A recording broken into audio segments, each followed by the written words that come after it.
Savitri, Book 2, The Book of the Traveller of the Worlds, Canto 2, The Kingdom of Subtle Matter, a nature lifted by a larger breath, plastic and passive to the all-shaping fire, answers the flaming Godhead's casual touch, immune from our inertia of response. It hears the word to which our hearts are deaf, adopts the seeing of immortal eyes, and, traveler on the roads of line and hue, pursues the spirit of beauty to its home.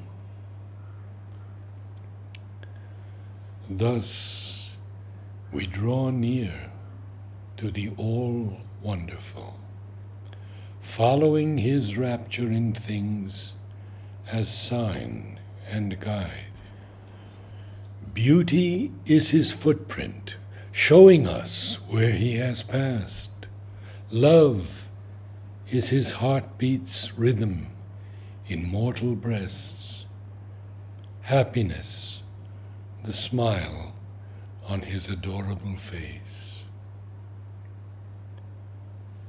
A communion of spiritual entities, a genius of creative immanence, makes all creation deeply intimate. A fourth dimension of aesthetic sense, where all is in ourselves, ourselves in all.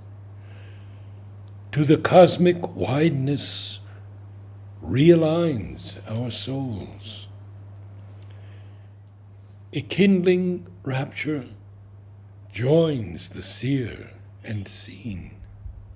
The craftsman and the craft, grown inly one, achieve perfection by the magic throb and passion of their close identity.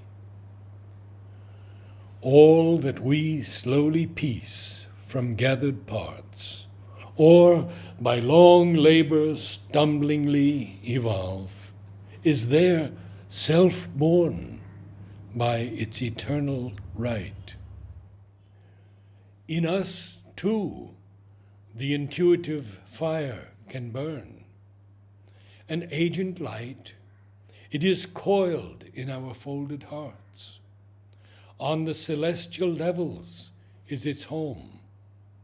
Descending, it can bring those heavens here. But rarely burns the flame, nor burns for long.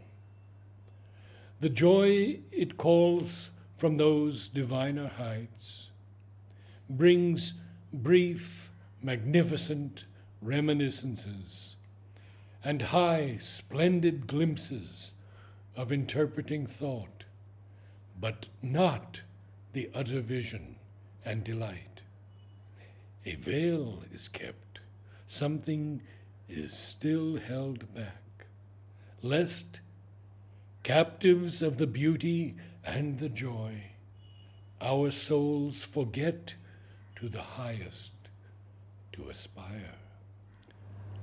In that fair, subtle realm behind our own, the form is all, and physical gods are kings.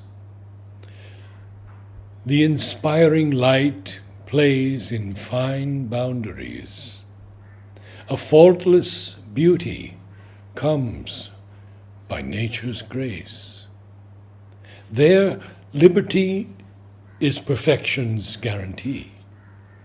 Although the absolute image lacks the word incarnate, the sheer spiritual ecstasy, all is a miracle of symmetric charm, a fantasy of perfect line and rule. There, all feel satisfied in themselves and whole. A rich completeness is by limit made. Marvel in an utter littleness abounds. An intricate rapture riots in a small space. Each rhythm is kin to its environment. Each line is perfect and inevitable. Each object faultlessly built for charm and use. All is enamored of its own delight. Intact, it lives of its perfection sure, in a heaven-pleased, self-glad immunity. Content to be, it has need of nothing more. Here was not futile effort's broken heart, exempt from the ordeal and the test, empty of opposition and of pain. It was a world that could not fear nor grieve. It had no grace of error or defeat. It had no room for fault, no power to fail. Out of some packed self-bliss, it drew at once its form discoveries of the mute idea and the miracle of its rhythmic thoughts and acts, its clear technique of firm and rounded lives, its gracious people of inanimate shapes, and glory of breathing bodies like our own. Amazed, his senses ravished with delight, he moved in a divine, yet kindred world, admiring marvelous forms so near to ours, yet perfect like the playthings of a god, deathless in the aspect of mortality. In their narrow and exclusive absolutes, the finite's ranked supremacies throned abide. It dreams not ever of what might have been. Only in boundaries can this absolute live. In a supremeness bound to its own plan, where all was finished and no widths were left, no space for shadows of the immeasurable, no room for the incalculable's surprise, a captive of its own beauty and ecstasy. In a magic circle wrought the enchanted might.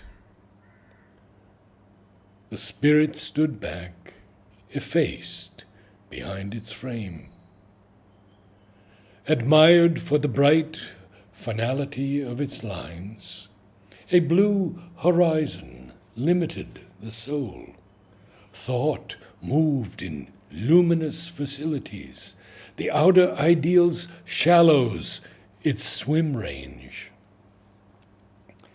Life, in its boundaries, lingered, satisfied with the small happiness of the body's acts, assigned as force to a bound corner mind, attached to the safe paucity of her room. She did her little works, and played, and slept, and thought not of a greater work undone. Forgetful of her violent, vast desires, forgetful of the heights to which she rose, her walk was fixed within a radiant groove. The beautiful body of a soul at ease, like one who laughs in sweet and sunlit groves. Childlike she swung in her gold cradle of joy. The space's call reached not her charmed abode. She had no wings for wide and dangerous flight. She faced no peril of sky or of abyss. She knew no vistas and no mighty dreams, no yearning for her lost infinitudes. A perfect picture in a perfect frame. This fairy artistry could not keep his will. Only a moment's fine release it gave.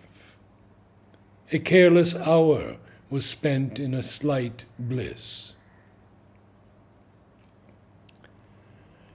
Our spirit tires of being's surfaces. Transcended is the splendor of the form.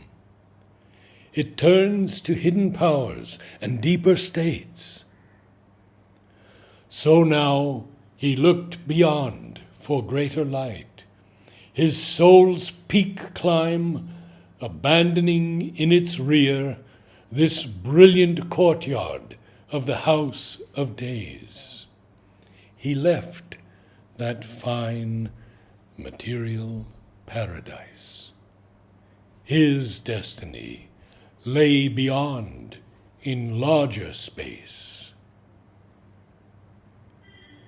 End of Canto 2.